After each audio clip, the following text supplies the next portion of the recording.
the things that we learned this time was that now that we're client facing, your people are even more important, because if you're selling people and you're selling hours and you're selling time that's done by people look at that very carefully.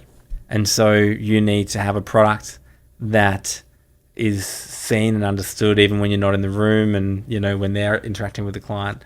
And even when they see different people, is it all matching? Is it all aligning, and so on? So what does it take to scale to 7 figures and beyond and grow with purpose? Tune in for stories, strategies, and tactics from founders and business leaders who've been there and done that. Welcome to another episode of the Scaling Business Podcast. Today, I'm really excited to be sitting down with my good mate here, Josh White. Josh has been in the marketing world for years. I think I met you around 12 years ago, and you're still in the marketing world. What are we doing? Yeah. I think we do we now qualify to be called veterans now? Or? Surely when it's double digits it is, When it's double digits, it's you qualify as veteran. How long have you been in the industry? Yeah, I think it's been I say 13 years now. Okay. So I think we met very early, very, very early in the journey. Okay. At least for me anyway. I feel like I was less than a year, I think. I think you were sort of similar, length of time in industry. For me, before on your own business, sorry. Yeah. On my business, because I started my business in 2012. Yes. But I kind of started in marketing in 2004, but it was more like dabbling and in and out, but not like really fully committing. Got you. To be honest, I really only committed to being a marketer in 2014, 15 there. Yeah. But up until then, it was dabbling. At some point, I was a SEO and a web guy, but never really good guy. But throughout that time, you've always had your business, haven't you? Yeah. Well, I guess it's always been defined. A little bit differently along the way. So, so if I take it back to the very start, we started as a social media agency called The Social Tree.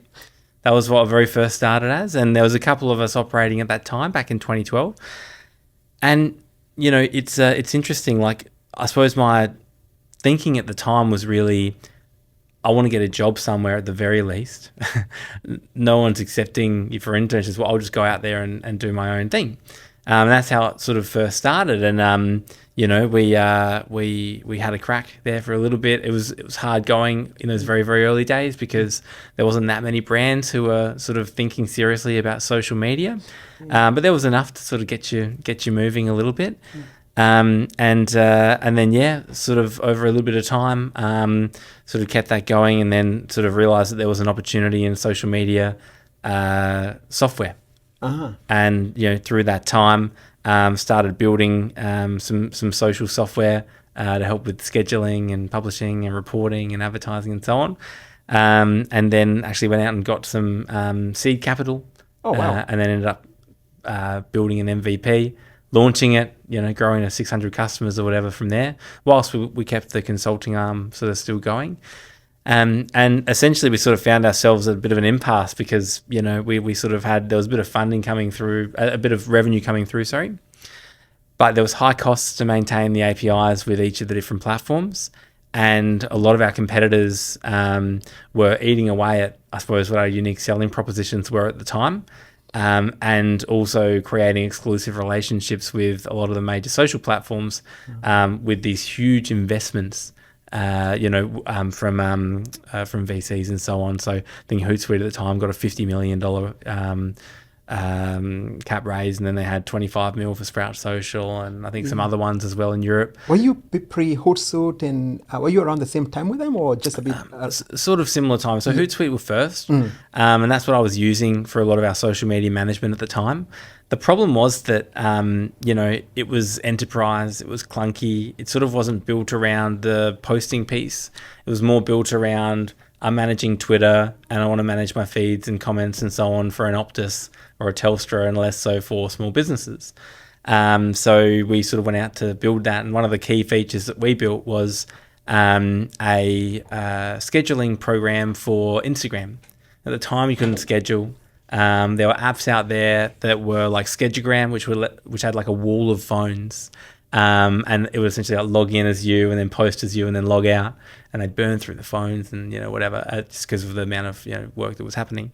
And so we worked out a version where, from a technology standpoint, we didn't need a wall of phones. We could have a computer with an emulator of a phone on it, and lots of, coding around it to, force reset and lots of redundancies, so that there was never a scenario where it couldn't handle, the jobs at hand. Wow. And that we would just need to get, a new computer for every 100 phones, because it could handle that scale.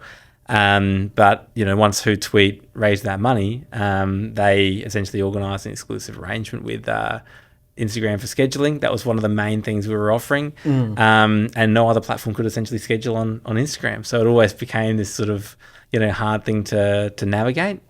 And so at that point, we were doing the consulting or the agency work and sort of looking back at it, we were like, the market is just so much more vibrant and different now. And so our proposition was, look, we've spent, 4 or 5 years now working with the social media platforms and their technology. As developers, we can see the roadmap that they have around where they're taking these platforms, and we want to help you as brands to leverage that knowledge and help you grow. So it wasn't just, I'm going to post for you a bit. Yeah. It was, well, we can see what's going to happen, because it's all written there.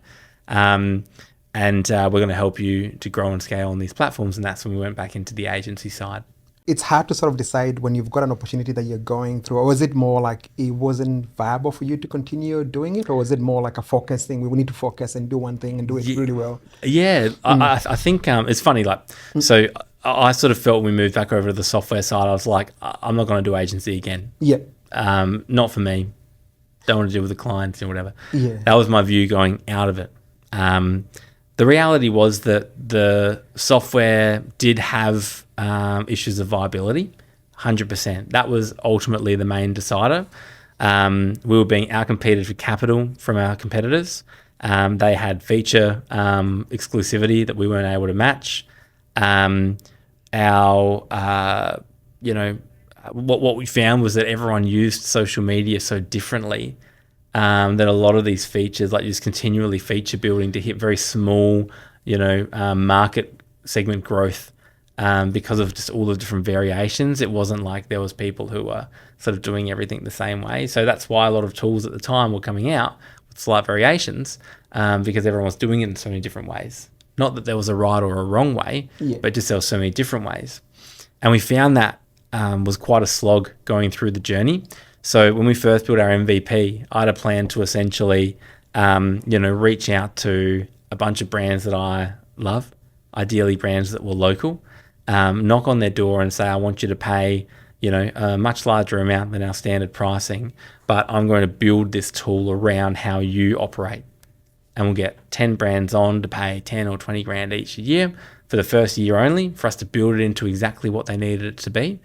And then we would use that. We would use that as a springboard into, this is how all the big brands are using it. Help everyone understand what they can do with it, and essentially help us to scale that way. But so kind of go down the enterprisey type model. Yeah, and we tried, but what we found was that there was a lot of stringing along in that space. Yeah, for intentionally and unintentionally. Not everyone was trying to be like that, but we did find that was there. And really, to attack the enterprise space, we probably needed a lot more capital to be able to get it to a place where it could be there. And realistically, I think we needed to tackle a lot more enterprises. So, we ended up with 8 there that we were targeting heavily. We had conversations where we had C-suite in the room, and we were talking about how it could integrate, and we were having multiple conversations and so on. But really, from a numbers game perspective, if we had 1,000, over a longer period, we would have got our founding members. And so, we weren't big enough to necessarily have the sales team on board to help make that happen. So there was quite a few pieces there. I'd love to say it was just that we decided and the focus changed. But it was more the market pushing you in a certain direction, and you knowing, okay, this is a good time to jump ship. This is time to focus. And we were able to take a lot of our learnings to essentially build up a service offering that was compelling. and we were going into a market that was ready to receive these services. And really, since then, moving back into the agency side, like it's just felt a lot better timing than the first time we entered in. We had a lot more scale around how fast we grew. It just felt right. And we were helping people and helping brands see results they hadn't been able to achieve before. So from that side, it felt like the right decision. But ultimately, as I mentioned before, we also took on seed money. So, Gotcha. you also have to do what's right by the investors as well. And we saw a path there for revenue and growth, and something that's ultimately still in the same vein, Yeah. helping customers with social media marketing. What does the experience, because you said you come out of the whole process different before you started the agency without you building software, and then at some point in time you decide, let's put the software, or the market decides that way, and then you go back to purely focusing on the agency and providing services. You say that you learned a lot of lessons that was way able to help you scale or grow the agency a lot more better. Yeah. What are some of the what are some of the lessons you came out with from, or some of the things that you picked up with going down the software path and then going back to services? Yeah. So, interesting question. Like, I think, some of the lessons were ultimately around people. Yep. I think I thought moving from agency originally to software, that people would become less of a focus on the day-to-day operations of the company. But the reality is it's exactly the same. It just so happens that the person you're talking to might not be a client. It might be a staff member. But equally, even then, I was like, you know what? There is a lot of client interactions if you want to be good at this. Like, you had to be talking to customers who were unhappy, working out what was wrong. You had to be talking to customers that were happy. You had to be talking to customers that were indifferent. You had to be talking to people who weren't customers and try to sell them in on what you were doing. There's so much people work that I think once that clicked, I was like, okay, people are important, very important to every business, no matter what. And you need to embrace that fact. And so that was one of the key lessons. I think the other thing, being a young, barely 20-year-old starting the software business, or the original agency and so on. But I think what I realized was that, you learn a lot about your own weaknesses as well. And to be honest, probably even learnt 10 times more about that on the Neon Treehouse journey as much as I did on the software journey. But even on that journey, learnt a lot about your own weaknesses and limitations, and also what you love. I think that something we were talking about earlier around was confidence. When you're young and you're 20 and you're walking into rooms trying to earn the acknowledgement, respect, etc. of the people around you, when you're trying to encourage them to do certain things, really wasn't much there when I first came in. And so, had some experiences there where you're less than happy with the service side, and you think, well, why would I want to do that? Where people don't like, what you're offering, and people don't believe you because you're just a kid. And, you hear a lot of that sort of sentiment. And so that was what I was leaving feeling negative about. But actually coming back and seeing the market a bit hotter and like going through that whole journey, the parts that I loved was trying to work out these partnerships with these enterprises. I loved getting on the phone to a customer who, was having troubles, and I liked being someone who was helping them. And I realized that for me, like, contribution is a really big, value driver for me, and something that I get a lot of purpose out of, and something that I want to do more of, and that I think is a strength for me. So, from that side, I was like, well, whatever's happening here, I need to do more of that. I was doing a lot more product management when I was doing the software myself, and to be honest, I don't think that is a strength of mine. So, seeing, where the product fell short because of my limitations is a hard pill to swallow. Yeah. And so, with the business now for Neon Treehouse, sort of building it around, well, there's certain things that I can do, but I can't be solely responsible for. There's certain things that I love, but ultimately there's an administrative part of it that would require someone else. And so project management should probably sit with someone else, for example. So things like that, I think are the really big lessons that I took out. The only other one probably was that on the startup journey, everyone is really in your corner when you're in the early days, which is great. It's great for confidence building, and I think understanding that that's what it is, confidence building, not validation, is really important to differentiate. And that was something that I probably wasn't doing in the early days, drawing that differential on that was validation, that was a confidence building comment when you're quite young. And look, you don't always need it all, and people do what they think they're doing to help you. How do you differentiate the validation versus, I'm very curious in terms of like, because that's, I think one thing a lot of people get worried about is you get people telling you, oh yeah, we'll be fine. And then you sort of misconstrue that as maybe that's going to result into an outcome, let's say a sale or a referral or something. But then, maybe people are just being nice. How do you distinguish between the two types from your end? I think, confidence building for me is when the commentary is around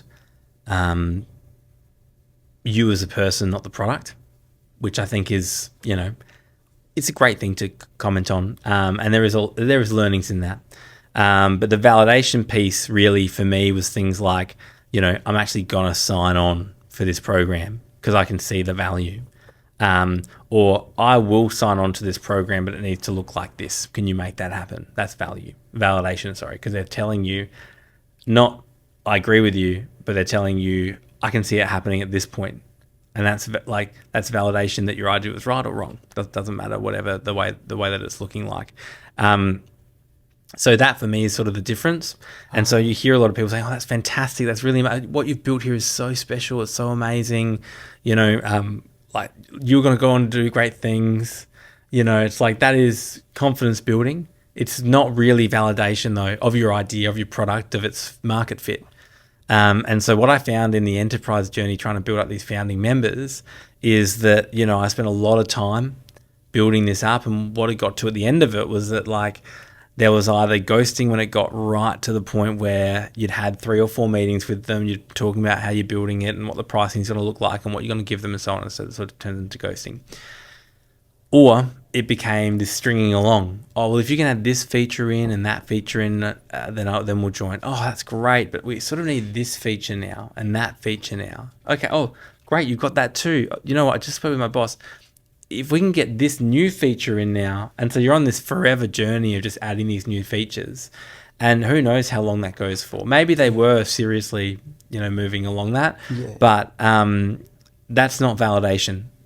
That's actually, in many respects, the complete opposite of validation, because they at no point actually agreed that it's now right. Yeah. And what we found actually was before doing a lot of those things, we jumped onto a platform called Warrior Forum that was owned by freelancer.com. Yeah. And we ran a lifetime campaign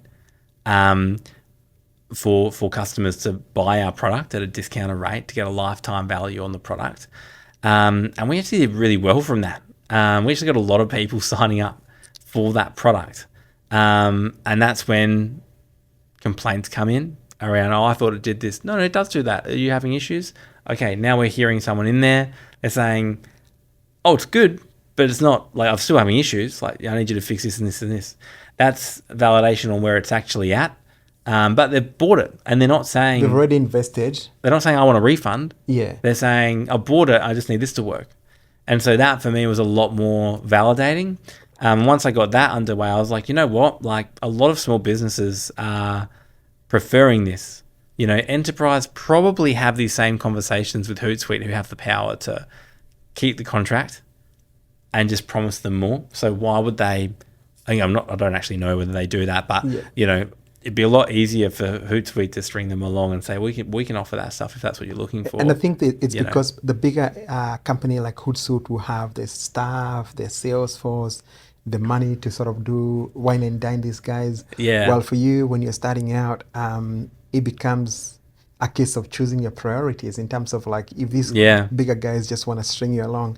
And I think it's one of those things that it's kind of like one of those things we both probably have to learn with agency world, that it's not, someone is not a real client until they sign the dotted line and pay the deposit. Yeah, and they're not guaranteed really client in the next month. And they're not guaranteed because anything could happen. You could do whatever you need to do to do a very decent job, and a lot of factors could come in time, and they could churn. Yeah. But I think it keeps you honest. It does keep us honest. And it keeps you pursuing the best possible version of the work. Whilst I think it forces agencies to be high performing, because people don't stay when it's not meeting their demands, and they're often hearing the door knock with all these great big promises. So you sort of have to compete with those things along the way. Don Draper always said, like your clients start leaving you the day they sign. And so I think that's a great way of looking at it. No one's a sure thing. You need to look after them constantly. But there's a lot of validation in agency work, and I mean that by way of product. When things are good, and when you've got a good product and you look after your product, you see that with your clients staying. If you don't look after them, and you don't look after your team, and you don't look after your product, you don't shoot for the best possible version of it, then people will talk with their wallets. They'll talk with their wallets. So going back to wrapping up the software company and starting to grow the agency Neon Treehouse, you went through a really cool rebrand, and obviously got the agency off the ground. What were some of the early challenges now? Focusing on growing the agency. So we did do a cool rebrand. I'm really happy with it, going from MacMap to Neon Treehouse. I can't remember. Did you come up with a name? I can't remember the story. You come up with a name. Did you pray a branding agency? I remember you told me the story. We brought a branding agency in, so we had the vibe that we were looking for, and we were looking for someone to put a label on it, essentially, which was great. And the company that we used did a great job at that. But I think that in the early days, right? We had these customers who were happy. We were sort of able to find space there, and people who wanted to be serviced and so on. We had a lot of time and age in market. We had a lot of what a lot of other agencies weren't able to offer, in that we had the developer access to the ad platforms, and therefore a roadmap of where they were going. It's really interesting that Meta didn't really tell you at the time where they were going. So a lot of advertisers would jump on there and say, I'm doing this. And they'd only really find out about things when they got released. But actually, from a developer standpoint, you're actually often able to see a little bit further into the future and what they were doing. You'd be invited to the F8 summits and all that sort of stuff, so you'd learn about where they're going. It was interesting that a lot of ads people didn't sort of pay attention to that, and also sort of weren't invited, which was very unusual. But the lessons in the early days, one of them was that we actually didn't rebrand straight away. We waited until we got to about 5 people and then worked out, well, actually, what are we? So instead of just choosing something and choosing values when it was just me, because obviously we weren't moving forward with the development team. It was just the consulting side, and we were growing into more than just myself. It was about, let's wait until we've got something to define. Rather than defining, for the sake of defining. And I'm really happy that I did that. I think I've seen a lot of really small agencies and a lot of really small businesses where they change all the time. We're now this, so we thought we'd do a rebrand. I think, if you're focusing on the client and the product and the service, this stuff should become clear eventually. But really, unless you're in a really big acquisitions business, you shouldn't, making these changes so regularly shouldn't really be super required if you're super off the mark. Like, you could be a bit off the mark, but just still be going ahead, knocking on enough doors to get to the size that's big enough before defining, we're actually something very different. Yeah. And because we waited, we were able to really focus on the rebrand and invest in an agency to help us to do that. And that helped us get a great outcome, because it wasn't just us thinking about it from our lens. It was someone looking from the outside in, and we're really happy with that. And I'd definitely recommend that to anyone thinking about doing it themselves, to go look for someone else. And we're sort of going through a similar process soon again, to not rename but to redefine and make sure that we're feeling where we're at. Is it more like a repositioning, or is it more like a corporate repositioning, change of direction, or more an evolution? More evolution. Yeah. Okay. I mean, we've been on this brand for quite a while. Yeah. I think 2018 was when we sort of did it. So we've got a good few years out of it, which has been fantastic. And we're not changing the name. It's more about just redefining how it looks and redefining, what it represents to match who we are today, because we're different to the 5-person team that we were before. And then the second piece that was a big learning really was people. People was what I learned originally. People was what we learned with clients. Yeah. And I guess, the things that we learned this time was that now that we're client facing, your people are even more important, because if you're selling people and you're selling hours and you're selling time that's done by people, then people look at that very carefully. And so you need to have a product that is seen and understood even when you're not in the room, and, when they're interacting with the client. And even when they see different people, is it all matching? Is it all aligning? And so on. So what we found was that when you got the wrong people in the room, it makes a really big impact on the sorts of clients you get. And when you got the right people in the room, it makes a really big impact on the clients you get. I say that in our business, and this is something I've distilled down in the last sort of, 13 years now, but probably worked it out about 4 or 5 years ago, is that our business is really made up of 4 things. I mean, it's all around doing the service, but it's talent acquisition and talent retention. It's client acquisition and client retention. That's actually all we do. Yeah. So when you sort of distill it down to that, you're like, well, we need people and good people to stay. If people attract people and you got the wrong people in the business and they're attracting the wrong people to the business, and the great clients are not being attracted to the team that's there, that's going to have a big impact. So you really need to pay attention to what people are doing and what people are coming into the business and how you guide and mentor them and the standard that you keep. So I found that was really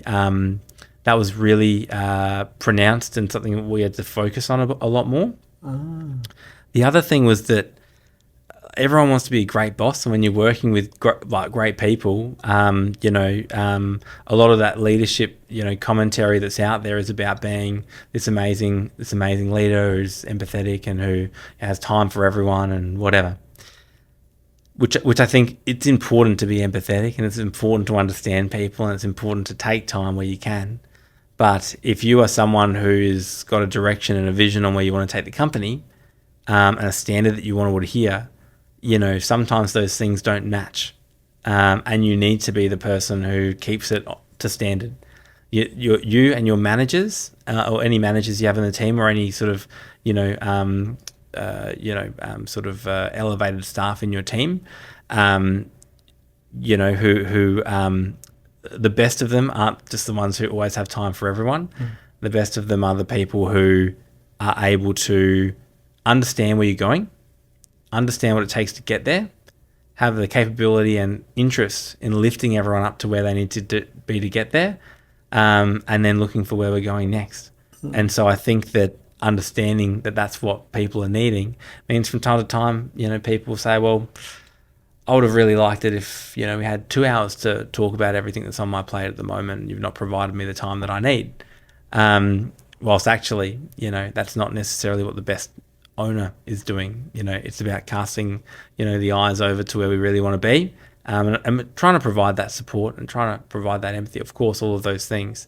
But I think in staying steadfast to where you want to go, and setting the standard where you want it to be, you will you will ruffle a couple of feathers, you know. And same with clients, you know, like if you're on a direction and you take particular clients on who, you know, are hitting here, but you're looking at growing and you're looking at expanding, you're wanting to offer better service, and they're trying to pull you down to something different. Like it's sometimes about letting that go too, because that's not helping you attract and retain the best talent.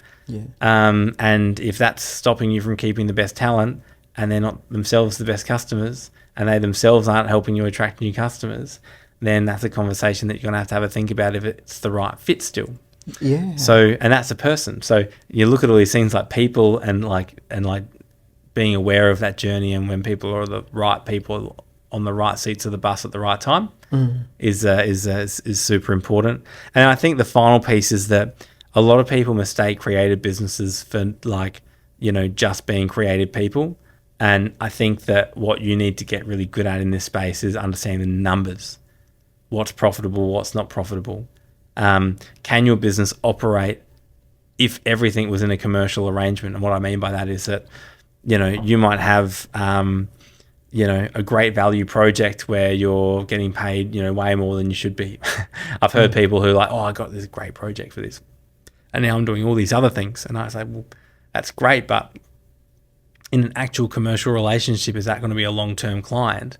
And how does the business run without that extra injection of cash? And of course, that client leaves because they're not seeing the value from these people's businesses, and the business isn't structured to support the way that the cash is being spent when that company isn't there. And so, you know, you find there's these sort of scrambling and consolidation processes. And then, you know, equally for us, you know, if we've got a staff member who started quite junior and they're operating at a higher and higher level over time because they're becoming a great performer, and they leave, how much would it cost to get us someone at their actual level? And therefore, is the business operating functionally now if that person should really be on more and a customer should really be paying more for their service time? And you know, are you going to be left in a lot of trouble when these great people leave who are being underpaid because you're not sort of running the business in a way where it's all commercially viable? So we've spent a lot of time around, you know, trying to work out like what should these people be on so that we have these competitive salaries, you know, whilst also making sure clients are paying for what they're getting, so that you're not in a position where, you know, for just being ridiculous, you got someone on $40,000 who should really be on $100,000. You've run the whole business and priced everything on the basis that that person on 40,000 stays there. They leave and you can't convince them to stay. And in order to replace that person, you either hire two people at 50 or one person at 100 or whatever. And all of a sudden you're like, well, for the resources that I needed to service that the customers need to be paying 40% more. And, you know, like there's not like the economics here don't make sense anymore because I was severely underpaying someone. The client wasn't, you know, paying the right amount, and therefore the business wasn't operational. I want to unpack that a little bit because it's a very interesting dynamic in terms of making sure, one, what you mentioned is, I didn't want to miss on that because you mentioned, you dropped a couple of really big points there. One is making sure that the kind of projects you're picking and the clients you're bringing in are sustainable for the business in terms of like, you know, yes, you might get some, as an agency, people think we're just creatives, but you might be tempted to just go and get all these fancy projects, but then they're not necessarily the right kind of projects for the business, even though they might bring the cash in and they might not be able to sort of be good for the business long term. And also the other point you mentioned that was really important was you might be pricing things based on the fact that this is what's going to be your cost base. Yeah. And you're not really factoring the growth and evolution of the team. Like I said, you might start with someone who is junior, their salary hasn't really caught up to it. And then, so you're talking about it being a fine balance between always making sure that what you're bringing in from the outside and the way you're operating things and from the inside, it looks like a very delicate dynamic in terms of like obviously making sure your staff are always up to date in terms of what they should be paid and you being able to project. It looks like it's a combination of how you project and I would like to bring you to break down that because it's a very interesting, it's a very, absolutely. very interesting dynamic, and one that is very, very important if you want to be profitable, not just in agencies. I mean, obviously, we're talking about agencies because that's what you and I have spent probably a good chunk of our adult life in. Yeah. But this could be very, very applicable for any service-based business where Yeah. where you're selling talent. And I liked how you broke it down to pretty much 4 pillars: talent acquisition, talent retention, client retention, client acquisition, client retention. Yeah. Talk to me about that whole dynamics of, let's break it down a bit further in terms of that whole dynamic of making sure you're running things in a very Yeah. profitable way. I mean, the best example and the first time that you do this as a person, Yeah. usually, especially as a young entrepreneur, is going to be when you're pricing yourself. Because in the early days, when you're looking for a bit of cash, your view on what value you're offering is different. And so, in the early days, you might take a project on or take on a friend's project where you're like, oh, I'll help them out, whatever it is. And, you'll do that and maybe price it on what you're comfortable with. And then all of a sudden, as time goes on and you get more staff on the team, you're like, oh, well, that made sense when I was doing it because I was just happy to help out the friend. But now they've got someone else doing it, I'm realizing that like every hour that they spend on this cost price is costing me, really double a second hour in terms of opportunity cost because, it's great to have the money coming in, but actually, on a commercial arrangement, this client should be paying us $5,000 this month for someone to do an effective job of it who isn't me. I've priced it at $2,000 because I was happy with that at the time that they came on board. And so what I'm finding is that like, well, you're charging them $2,000 and that's great. And the business is technically profitable because I don't have anyone else doing that work. But as soon as you have someone else come in and it becomes more commercial, you're like, oh, wow, this actually isn't a profitable model. It was based on me doing work for free. The next part of it for me is around other staff who you bring in. And it's not that you're like trying to underpay anyone, but in the really early days, I found when you're an entrepreneur and you're trying to build out the team, is most people don't have the luxury of offering people market rate. And I know a lot of businesses out there that say, you know what, this isn't a business where I want to pay people market rate on the basis that I don't want people who are just coming here for the money. I want people who want to come here for the impact, and they can earn handsomely here, but I don't want to offer to the market for the first time you're in this job that rate. Everyone's got their different views on it. We'd like to attract the right people who want to be an agency, but who also know what they should be paid and want to come in and do a great job while they're there. But, that's another scenario where you might realize that over time that person was happy with the hustle until one day they're not. And they say, you know what, like I'm a hardworking employee, the people around me are earning a bit more. I want to be paid more. And you realize that you've sort of built into the system what this person is on today with maybe some modest increases, not really considering that actually when you're in your 20s and 30s, you probably are seeing, relatively significant pay increases compared to, just CPI, and so it's just an easy trap if you're not focused on numbers to get into. Is it a case of you being realistic as the owner or as a person, as a leader in the business, to be able to constantly and proactively evaluating compensations, even though the person you're bringing in might not necessarily be, for lack of a better word, ready to have that conversation, that they don't need to have this conversation. Because you said it's a talent, at the end of the day, it's a talent thing. And yes, it might be tempting for you as an owner to think, I'm going to save the cost. I don't want to have this conversation. Yeah. But then it comes and bites you in the bum right along when this person felt like you've been taking them for, because they and I've noticed the same as well. I've noticed the same as well in my last business, where you bring in people, they're very hungry, they just want to get the opportunity, they want to get the foot in the door. Yeah. And then maybe you don't have those conversations in time, and by the time they're having they put it at the point, by the time they want to have that salary conversation, they caught you with your pants down because you're not ready to.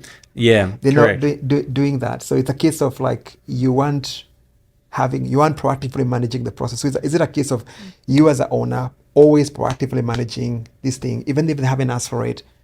Let's just look at what the market is offering. Let's look at what they're doing and what someone out there of their caliber should be doing.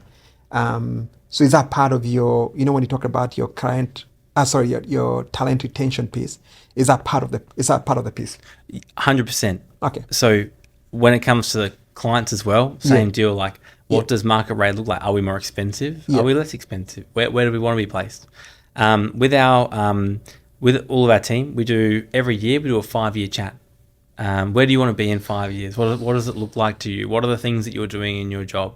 It's not really about them saying, oh, well, of course I'll be here. It's more about just, we know that people have their journey, and we hope that all the great people, feel enthusiastic about their time with us and that they stay with us for a long time and they provide impact all the time. But it's also true that maybe they're not going to provide impact all the time and they're going to love it for 3 years, and then they're going to say, actually, I think I'm looking at something else. And if they stayed for 5 years, they might not necessarily be the right fit at the 5-year mark because they've all of a sudden become less interested and enthusiastic in the work. So turnover is one part, but speaking to them about their 5-year plan, what you'll often hear is like, oh, well, I want to be on 100 grand, or I want to be on 80 grand, or I want to be on, whatever the number is, 60 grand, 200 grand, whatever the number is.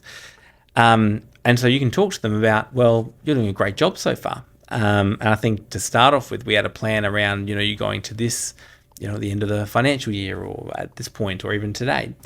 But knowing where you want to go, maybe we can help you understand what the next couple of, pay increases might look like and how we can get you to that point, but also what we need from you in your role to make this all worthwhile also. So I guess like thinking about it in that way, you can help them understand what they would need to bring to the business equally. But we've found that being proactive about it helps everyone understand where they're at. Helps people not feel like they have to build up the courage at the last minute to say, well, I need you to give me this or else I'm walking, because sometimes people get a number in their mind and they go out and they look in market for another job, and they say, well, now I've got this number. Well, now I know that's what I'm worth because they're offered it to me, but I really want to stay here, and it's sort of like, well, it's great that you're able to get that somewhere else, and lots of people have shortages, of team and are like grabbing what they can. That's great, you probably will get higher numbers in the market. But I guess the question while you're here is that, like, where do we want to get you to, and how do we get you there over time? If you've got a higher goal that you're after, let's talk about that. And let's show you how you can get there so that you're always happy and feel like you're working towards something. Gotcha. And less like, I don't know how to have the conversation. So Gotcha. Even a lot of the really young staff, we have this conversation with them, and if they don't have a number in mind, we say, okay, well, here's what our 5-year plan looks like for you. And this is what it looks like, and this is what we're expecting of you at some of these stages, and the additional expectations that come in over time. So you can see how that salary difference connects to your responsibility changes. And so that's helped us to have people at least understand what they're in store for. And some people say, well, I actually want to be on, 140K by the time I'm 24. Well, we say, well, look, if it's just about the money, and it's not about your growth and your journey and understanding the space more, well, honestly, like, so long as you're doing a great job with us, wonderful. But we know ultimately that person will probably be seeking more money soon enough. They can go work in the mines or do something else. Exactly. It was all about the money, and fair enough, because everyone has their own goal. What's been your strategy for making sure you're always constantly picking the right projects that align with where your business is going, and that you're able to sort of make sure that that you're structured in the right way to be able to fulfill them, and it's sustainable for you? Yeah.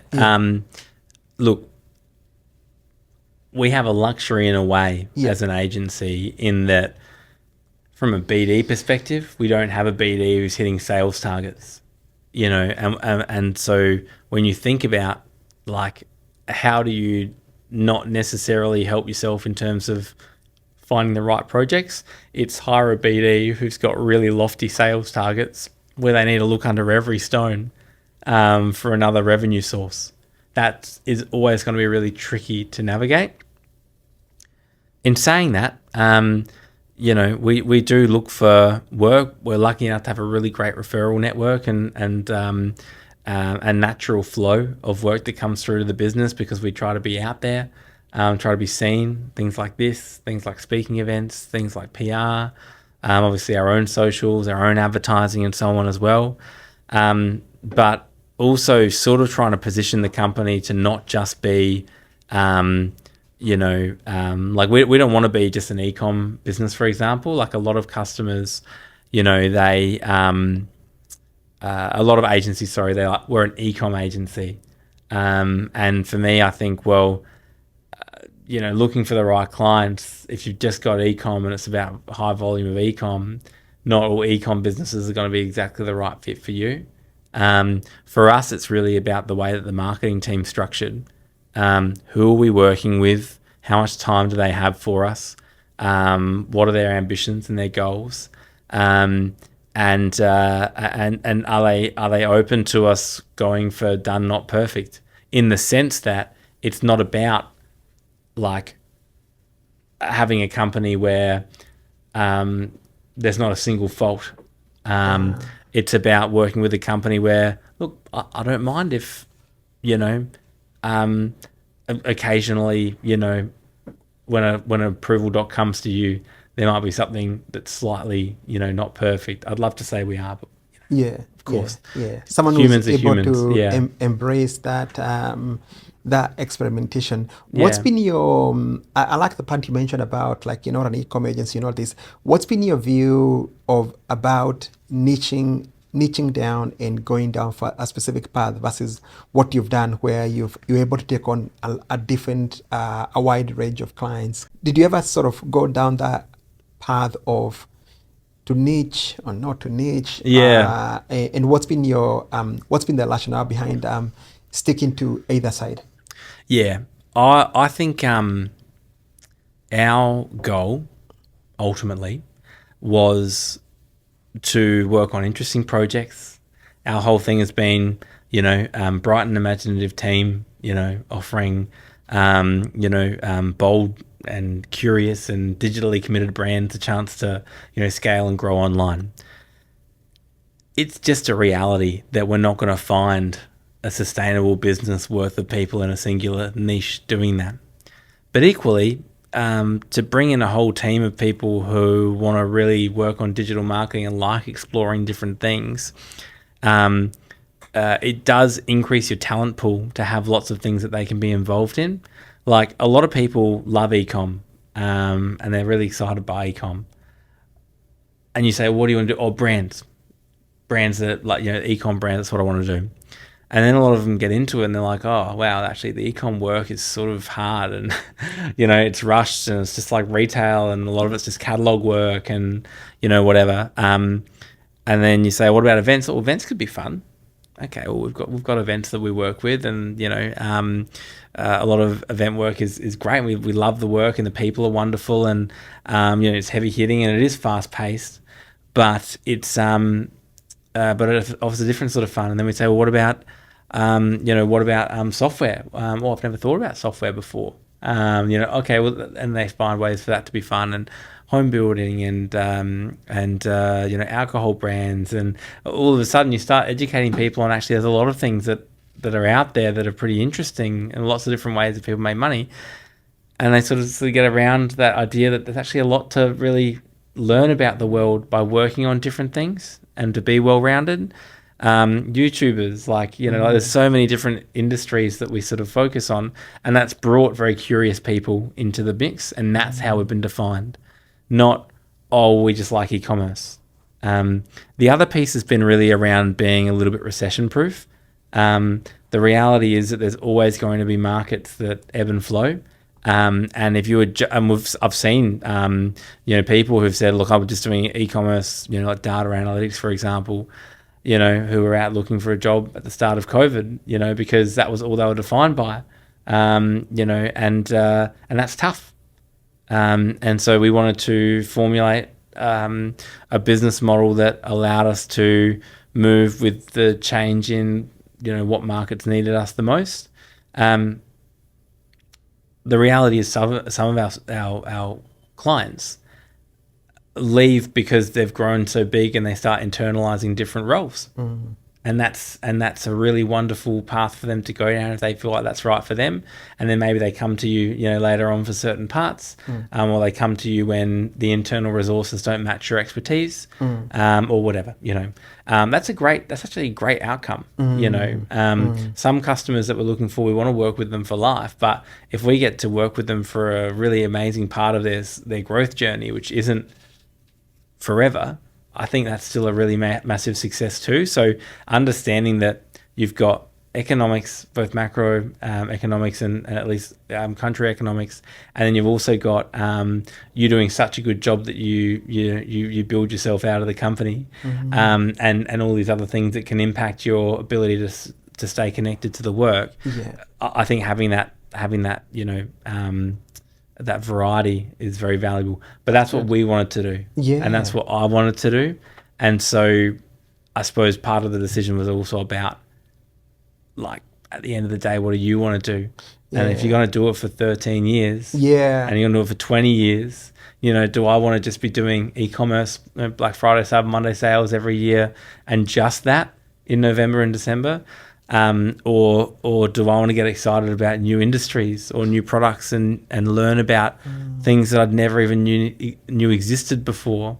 That's what gets me up in the morning. That sounds exciting. It's a combination of you're giving your staff variety, you're allowing yourself to move to different industries depending on what's happening, and especially if you've got some industries that have seasonality or not. That's a really clever mix. The next question is, as you build the team, how has your role evolved as a leader as you move from, you started out by yourself and, maybe with a few people, and then now to a point in time whereby you've got a bigger team. Yeah. What's been the evolution for you as a leader in terms of learning to lead the team, and obviously now having different people, having a few layers along the line? Yeah. It's an interesting question, because also you have this view of sort of what you want to do and what you actually end up loving.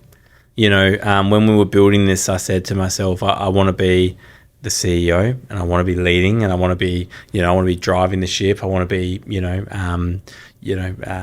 getting amongst, a lot of the people and culture stuff. And over time, what I realized is that I love the people, but there are others who've got stronger sense of people and culture. And I love the project management side and helping people around that and building out process and so on. But there's better people at that. What I'm really good at is understanding what we sell and why we sell it and why it's valuable to customers. And I think part of my job is to make sure people understand that too. I think an important part of what I offer is strategic value, both for customers and for us as a business. I think it's a strength of mine to be able to provide that insight and provide that direction and help support in that way. And I think that a strength for me has been, as an extension of that strategy, has been around, our business strategy and where we're going. And so making time for that and prioritizing that has been really important. So, but I guess the thing is that over time, you can just be absolutely consumed by everything the business needs from you. The business needs you to take the really tough phone calls. The business needs you to be a bit of a boxing bag, to take all the painful customer feedback. You need to be the one to apologize for most mistakes that happen within the business. That stuff that needs you, that you are really important to be there and around for that, to show everyone, your commitment to where you want the business to go.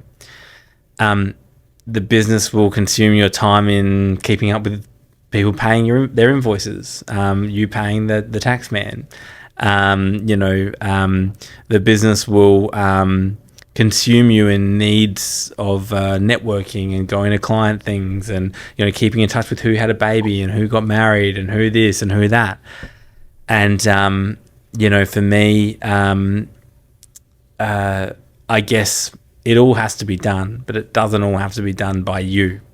I don't have a huge impact on the business by spending lots of time chasing up clients' invoices and reconciling payments. Yeah. I can be effective from time to time if we're not getting very far, but that's the sort of thing where that delegation, can move away from you. But how did you? And I wanted to speak to someone who potentially is at that stage whereby, I mean, obviously you're a little bit further down the line now. You've kind of delegated a few things out, but I wanted to speak to someone who is at that stage whereby things are starting to work now, and they're trying to figure out what to delegate, what to let go of. What was your thought process around that? Like, how did you get better at that? How did you let go? Because when you start off a business, sometimes we think we're good at everything. Yes. And we think we have to do everything, and we have certain expectations and standards on the way things have to be done, and you kind of feel like, I have to be the one that does it for it to happen. Yeah. How do you talk to someone who is struggling with that whole letting go to learning how to delegate and let go so that they can be able to grow? Yeah. I have to preface this with the fact that I don't think that I had as much trouble letting go of certain parts of the business. Gotcha. So there's some parts of the business where you're like, I cannot wait for me to get to a point in time at this point so I can just get rid of it. Correct. And I think with my real intensity around where I wanted to take the business, it just made sense to remove some stuff off my plate. Around what I saw being the most value to the business to help grow. However, along the way, and in working with other clients and seeing them grow and scale, it's not lost on me that a lot of people struggle with that letting go piece. And actually, ultimately, it's really hard when you think about it as I need everything to stay to the quality of it that it is today. Otherwise, this business will not function. And actually, you do need that, and you do need to try and keep it up here. But the business will not function if you have a breakdown because you're doing too much. And the business will not grow if you're just doing all of these things. And, realistically, like a lot of people who like to work with freelancers love to work with freelancers because they get all of that freelancer in their time. So if that's where you want to stay, that's something that you get to do. You get to do it all and keep it all at a standard up here. But if you want to grow and you want to scale and you want to have a team around you and you want that team to be responsible for parts, people also aren't necessarily expecting you to keep it up here. You should always be striving for it. You should also always be coaching people to get there. You should always be seeking to get there every single day. But probably understanding equally that sometimes it's not actually about doing it up here, like chasing payments. It's like just starting somewhere and getting someone else to have a go, guiding them and coaching them. If they miss a week or don't do it as well as you want, or they email only and they don't call, and you're like, you got to call as well, that sort of thing. The reality is it didn't have to be up here. Yeah. So you were able to provide some gaps.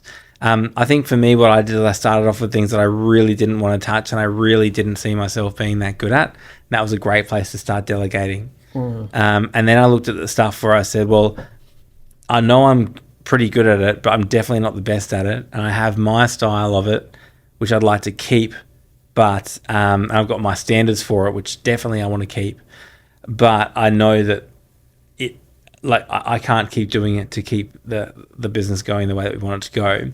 And so the way that I sort of looked at it is that I don't need to do that task in full.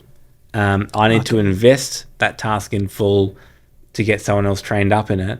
But once they're sort of trained, they'll still need training and guidance, but I can support them with half the time or a third of the time or a fifth of the time to make sure that they do hit that number a bit higher up.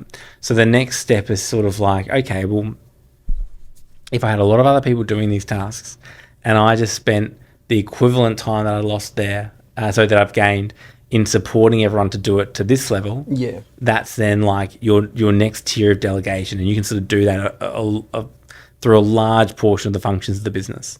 And then you've got the next step, which is training people to adhere to that level at that stage and teach them that, you know, that's where you want it to be. And I'm doing all these different things. If I taught another person to look after these 5 people and get them to do it to this standard, and I talk to them about lifting it up to here, you know, I could spend that time that I've saved on supporting that person to get it as high as possible. You know, that can be really valuable in helping you, you know, to scale out. So I guess for me, some people will just be people who are relatively comfortable with scaling out.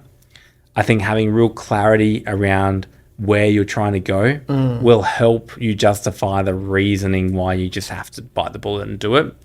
But second of all, like delegation and like, you know, getting other people to do these different parts and these different functions is not you're giving it to them and they're never looking at it again.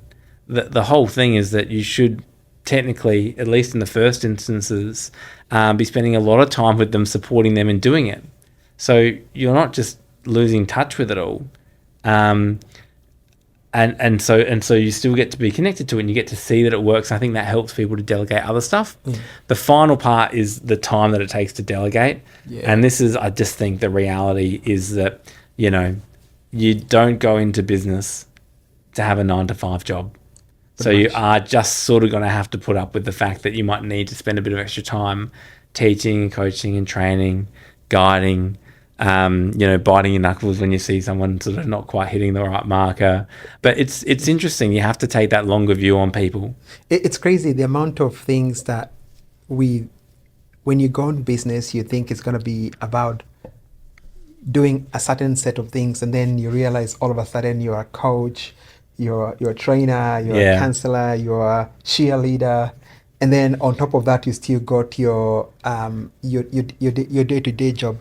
I wanted to switch gears a little bit and go to one aspect of service-based business that is very that a lot of people struggle in, and one of it is, do you hire before you get the work? Do you bring work, then hire, and then risk the not being able to have the people deliver the work? How do you manage that whole juggle between when do I add a new people in?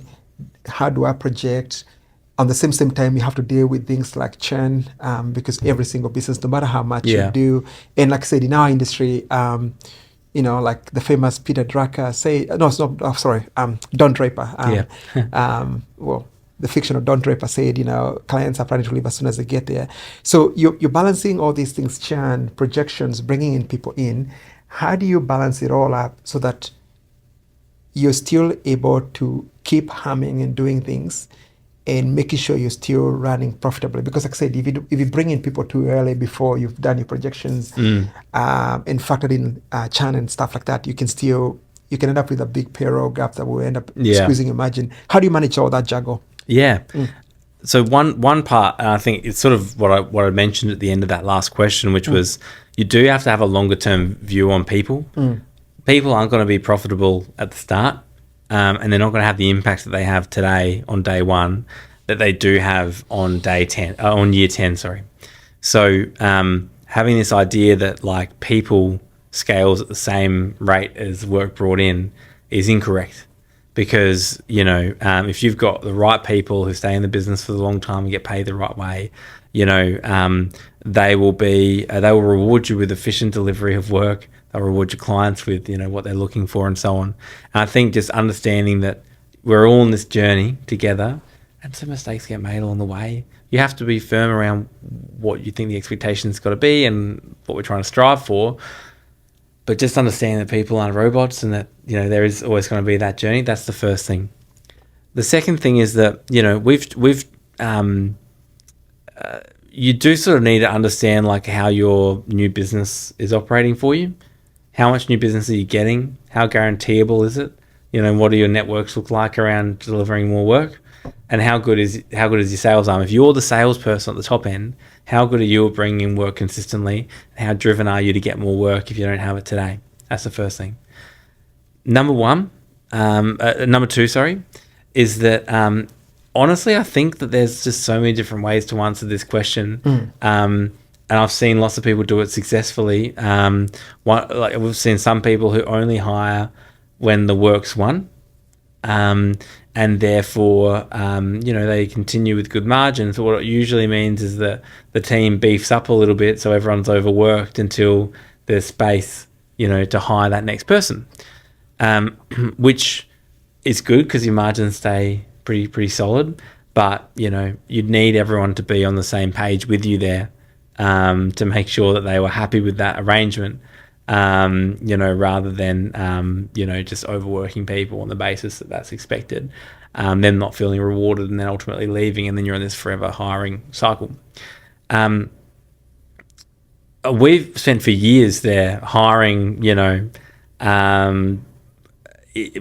before the work, because we were really confident that we had this good machine going and we were collecting a lot of work, and that we knew that the size of the work that we needed to get in each month, or over 3 or 4 months, didn't take that long to make someone into profitable.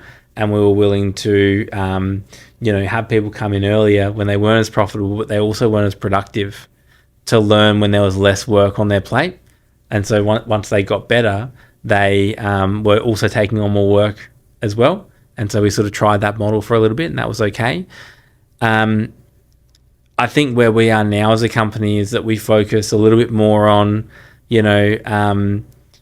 predicting the level of growth that we are expecting over the next few years, estimating when we're going to get the best runway to bring that person on in terms of new business. So no point really bringing someone on in December when you're about to have that cliff in Jan, and then a few months for people to get geared back up again.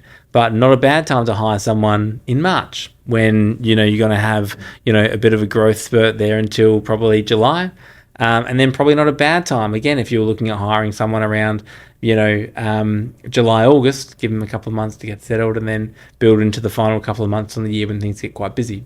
So there's certain times of the year that we've found actually work quite well if you're going to preemptively hire someone on the basis of your your workflow and your deal flow and so on. I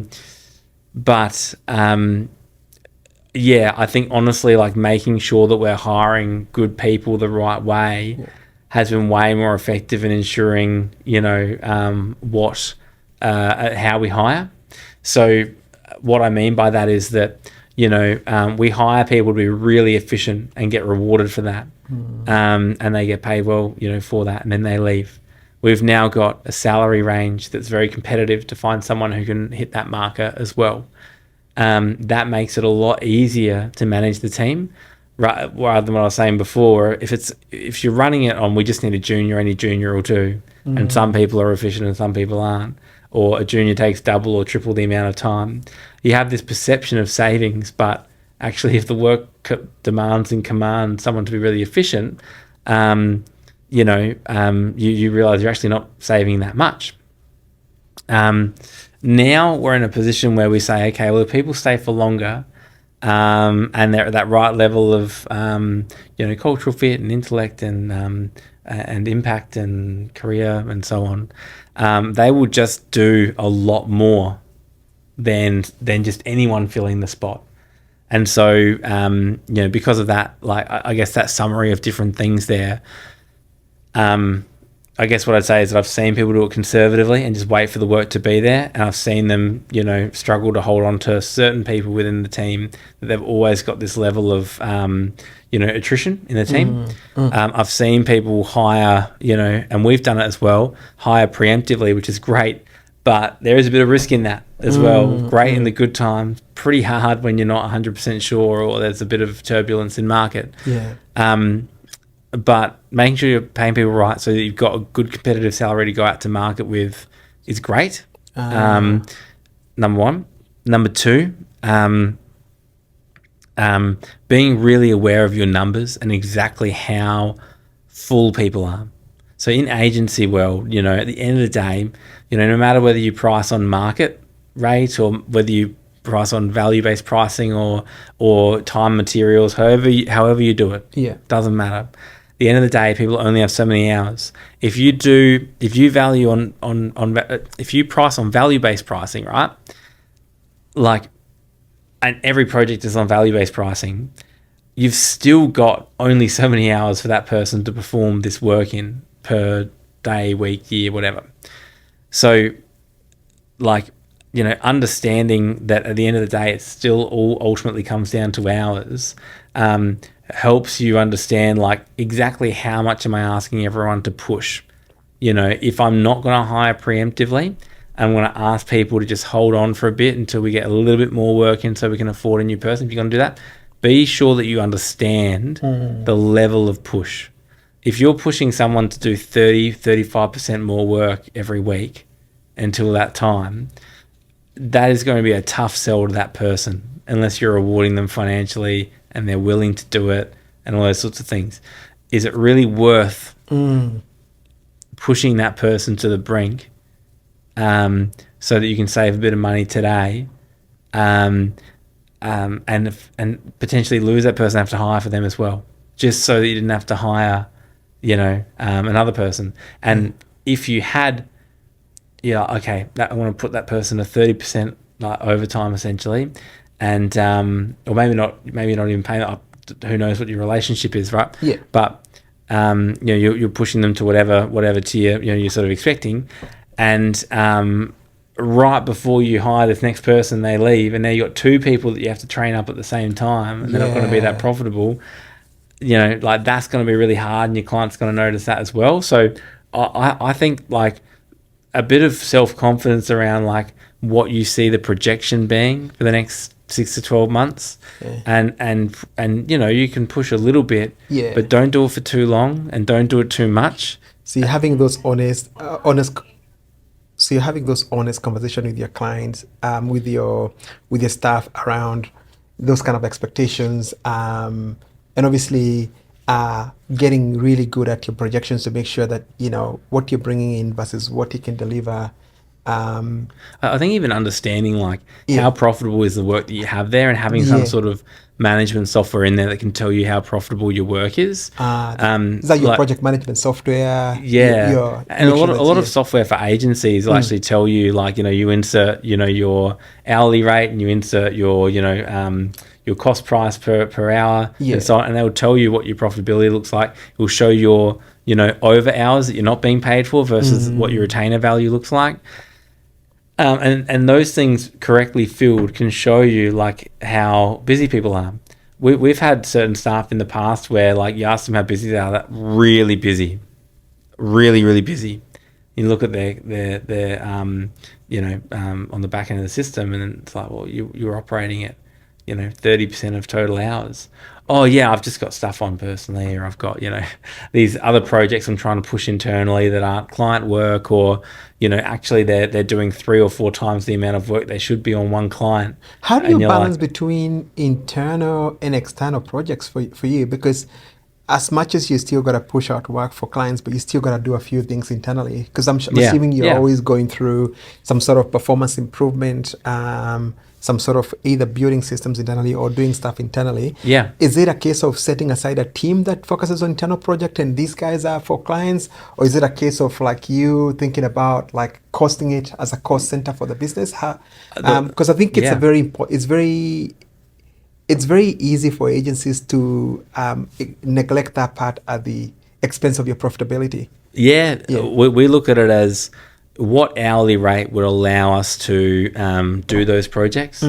What number of hours, you know, after allowing time for process improvement, does our team need to be working weekly, monthly, yearly to hit the profitability numbers that we're after?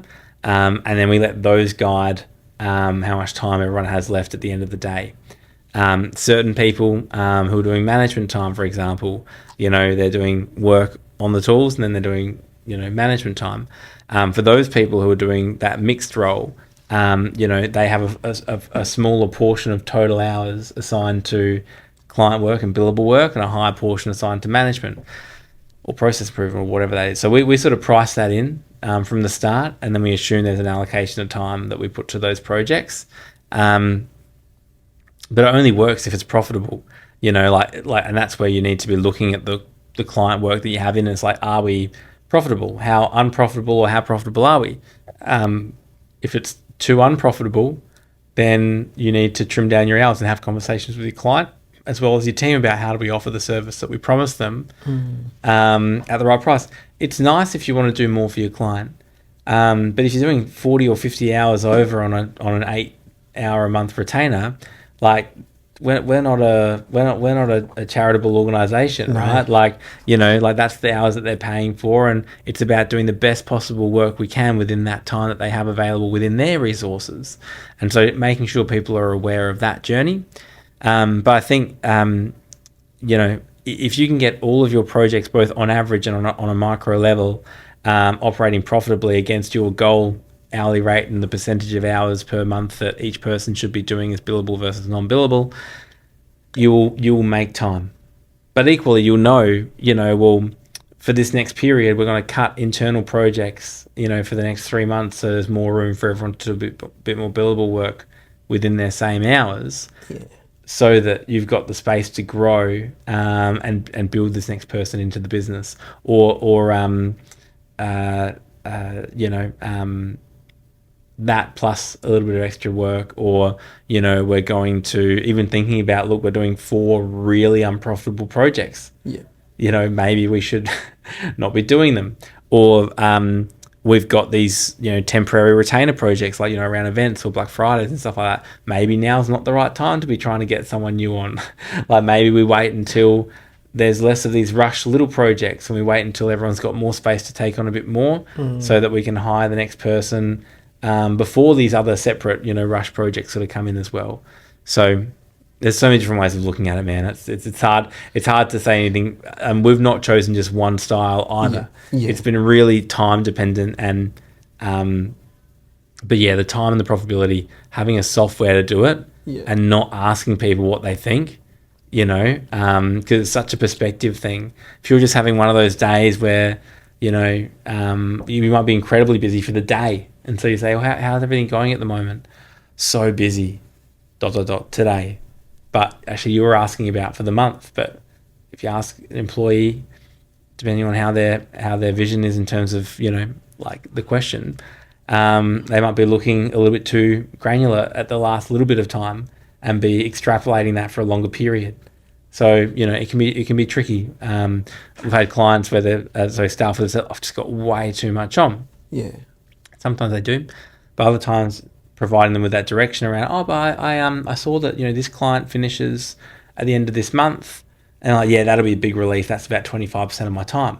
And I'm like, okay, well, so when I asked you about, 2 days before the month finished, would you have time to do some work next month? And you said no, because you're really busy. But you're really busy because one of the clients that you're working on now is taking up most of your time, but they're finishing in 2 days. Can we reframe this to be clear? If that project wasn't there and it won't be in 2 days, will you have the time next month to do this other work? Oh, yeah, I will. So you start realizing because you're focusing on how someone's feeling at the time, and if they're feeling overwhelmed, and they might be, for sure, there's no argument around that, but just being a bit more clear around the numbers.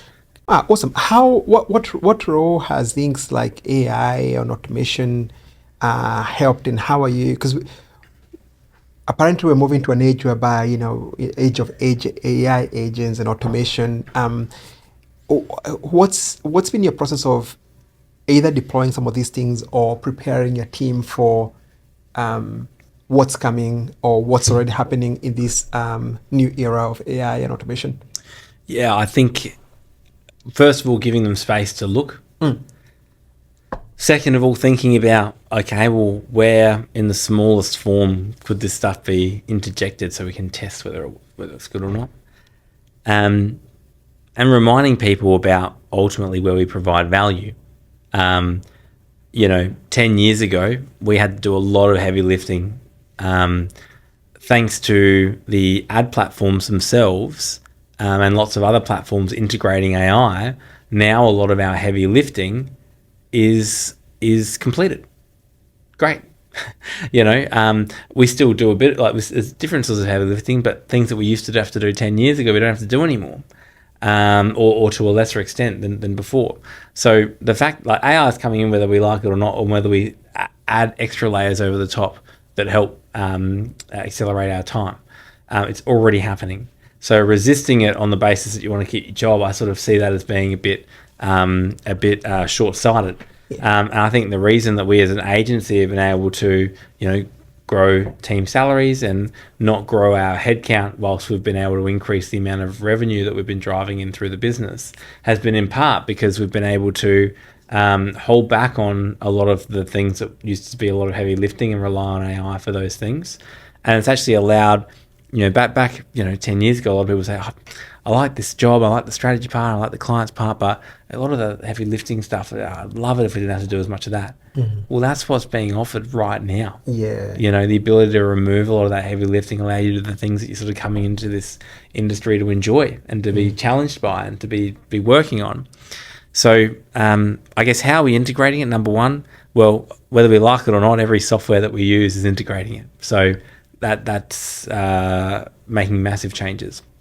Number two, we look at it from a process standpoint and allow people to play around with things and say, hey, has anyone tried this? Has anyone tried that? Or, I'm going to try this, or I'm going to try that, or I've just tried this and this is what I learned. We should do more of this, and allowing that to happen. Are you putting any guardrails in terms of like, this is how much you should experiment? These are some sort of guidance for you, or is it how much liberty do you put in? Yeah, look, that's a learning question. Because I don't think we've necessarily got it right. But so long as people aren't, pushing heaps of private customer data into public systems, I'm sort of all for the have at it, But equally, you can't use 50% of your day doing this if all of your projects aren't profitable. They're all late. They're all not on, they're all not on scope. The client's unhappy. You've got to make sure that your bed is in order first.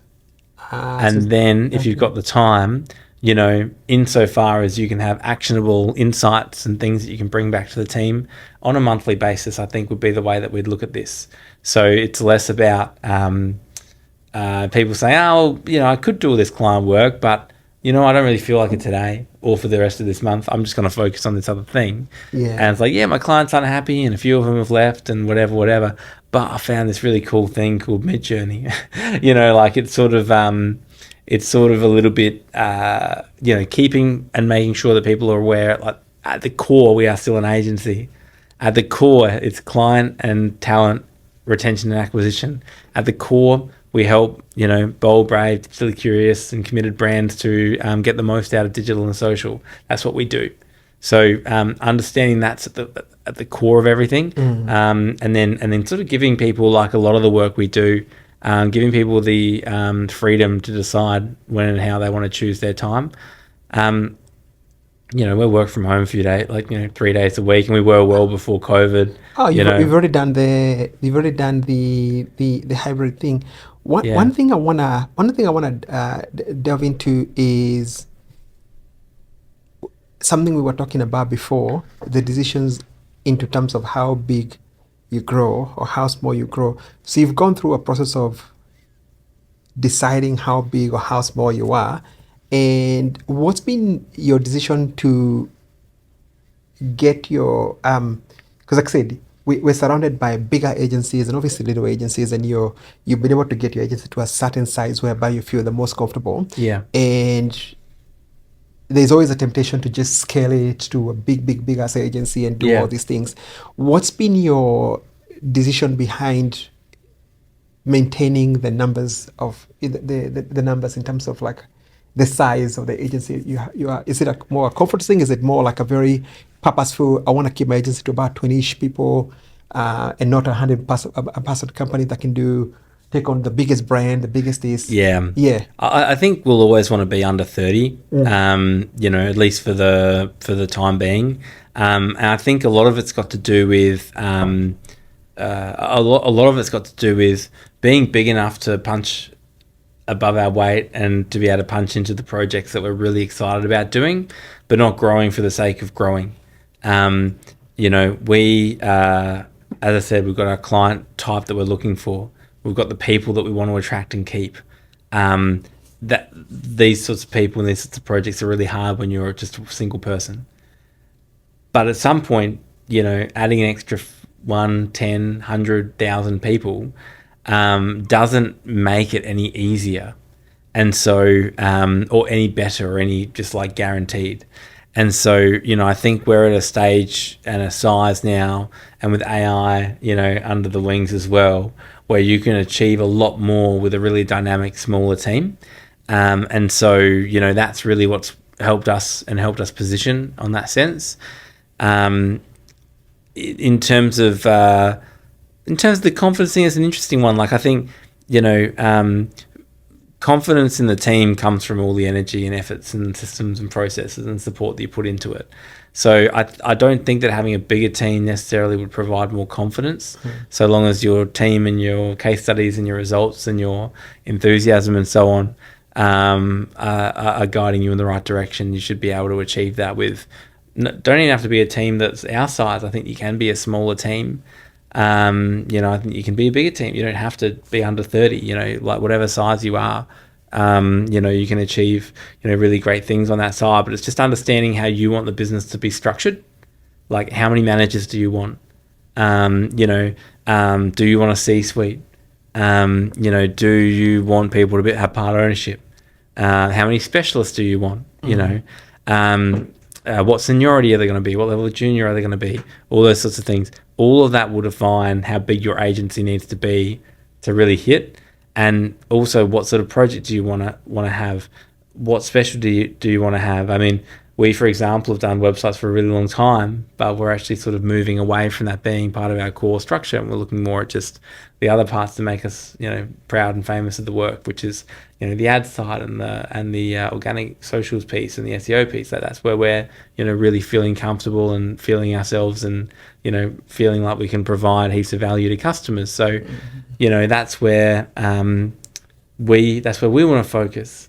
And strategy and audit stuff. That's where we want to focus. Yeah. So how big do you have to be to offer that? If we want to be really great and offer 25 different services with specialists and managers for those specialists and, a business team, you can't be 10 people. You have to have the level of people to allow you to have specialists there. So it varies. For us, though, we feel really comfortable where we are, I think. So it's been a very deliberate effort. Yes.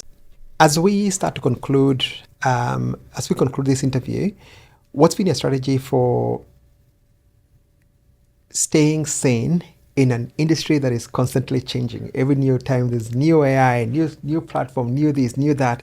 So much change than usual, and you have to sort of keep in touch, keep on top of that for yourself, so you can be able to help your clients, train your staff, do all that kind of stuff. What's been your strategy for keeping on top of that, all those changes, and still grow your business? Yeah, look, I think one thing that agency teaches you a lot is that you just have to be a bit comfortable blowing in the wind.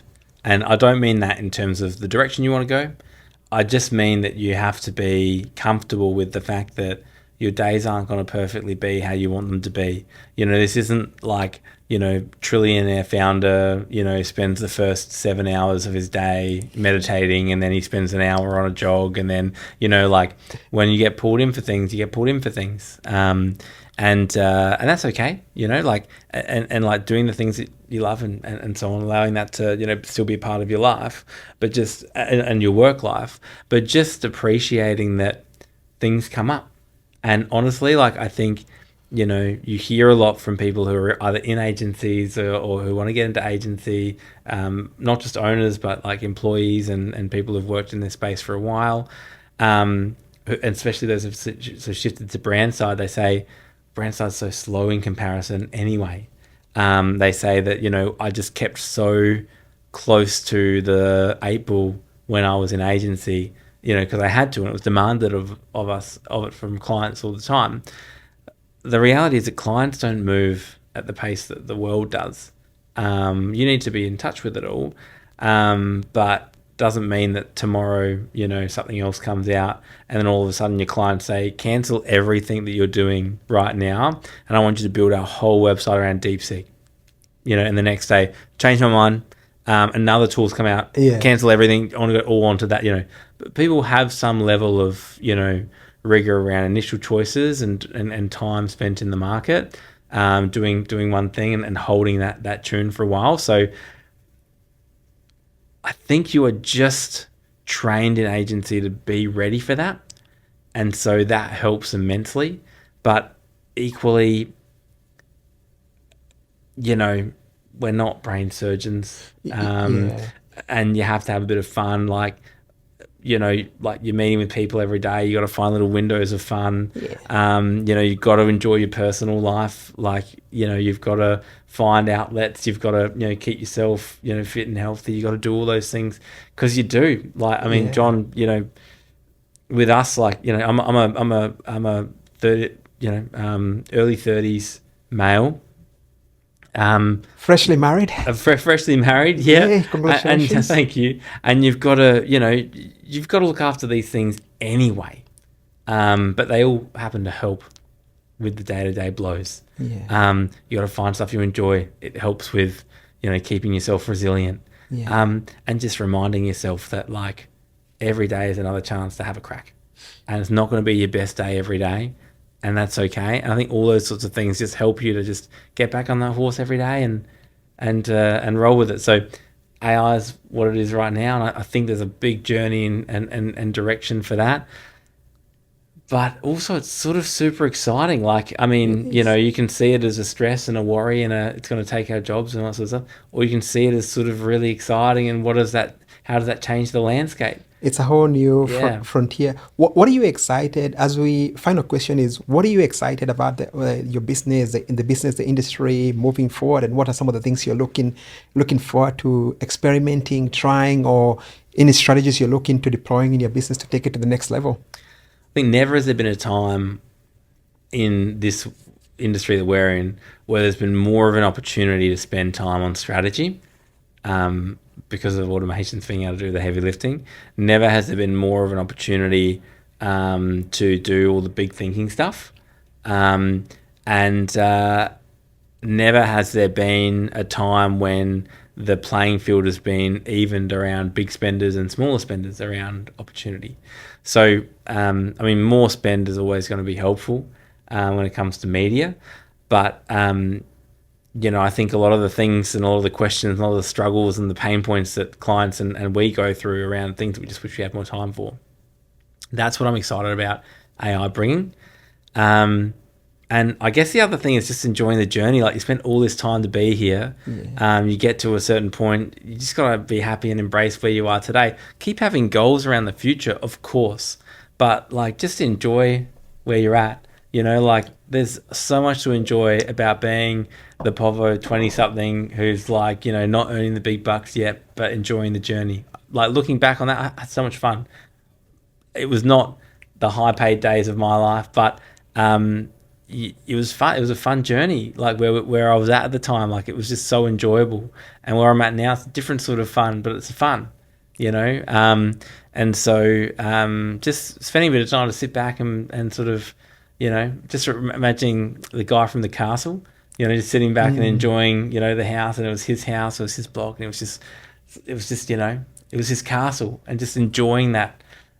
So we're all building our castles and enjoying what you've got and enjoying how far you've come, and not just forever being unhappy because there's more. Absolutely, 100%. Thank you so much for your time today. Thanks, you so John, much for all the wonderful insights. What's the best way for people to connect you, find out more about you, and potentially work with you? Yeah, plenty on the website around Neon Treehouse, but for myself, I'm a LinkedIn fiend, maybe not for public posting, but definitely on there regularly. So if you want to reach out to me, that'd be the place. Awesome. Thank you so much for your time. Thanks, John. Appreciate it. Same.